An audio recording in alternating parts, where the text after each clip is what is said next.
ദീവനെ സുധിയേ എടാ നമ്മളിപ്പോ ഈ പോണ പൂളിനെ ഒരു പ്രത്യേകം നിങ്ങൾ വിശ്വസിച്ചോ? അതായത് ഒരു കാര്യം ഒരു ചലഞ്ച് ആയി നോക്കാം നമുക്ക്.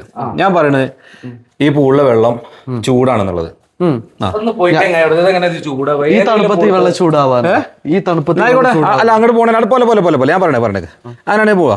ആ വെള്ളം തണുപ്പാണെങ്കിൽ ഞാൻ നിങ്ങൾക്ക് 500 വരും, ചൂടാണെങ്കിൽ നിങ്ങൾ എനിക്ക് 500 തരാം. തീർച്ച ഉറപ്പല്ലേ? റെഡി അല്ലേ? ചലഞ്ച് അക്സെപ്റ്റ് അല്ലേ? സ്പോട്ടിലല്ലേ?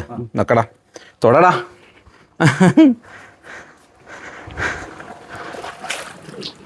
എന്താ അവസ്ഥ? ചെറിയ ചൂടുണ്ട്. അപ്പൊ ഇത്ര തൊട്ടക്ക് കേട്ടോ. എന്താ ഒരു പ്രത്യേകത? ഇത്രയും തണുപ്പുള്ള സ്ഥലത്താവുമ്പോൾ എന്താ പ്രശ്നം ചോദിച്ചാൽ നമുക്ക് പെട്ടെന്ന് രാവിലെയൊക്കെ വെള്ളത്തിൽ ഇറങ്ങാൻ ഭയങ്കര ബുദ്ധിമുട്ടായിരിക്കും. അപ്പം ഒരു ചെറിയ ചൂട് ഈ പൂളിലെ വെള്ളത്തിന് എപ്പോഴും ഉണ്ടാവും. അതിവര് വാംപൂളാണ് ഈ പൂളിന്റെ പേര്. അതെപ്പോഴും ചെറിയൊരു ചൂടാക്കി വരും. ഓക്കെ, മനസ്സിലായല്ലോ? അതെ കേസ്, ഞാനുള്ളത് കുറ്റ്യാടിയിലാണ് കേട്ടോ. കുറ്റ്യാടിയിലെ ഒരു കിടിലം റിസോർട്ടാണ്. ബാക്കി ഡീറ്റെയിൽസ് നമുക്ക് വീഡിയോയിൽ കാണാം.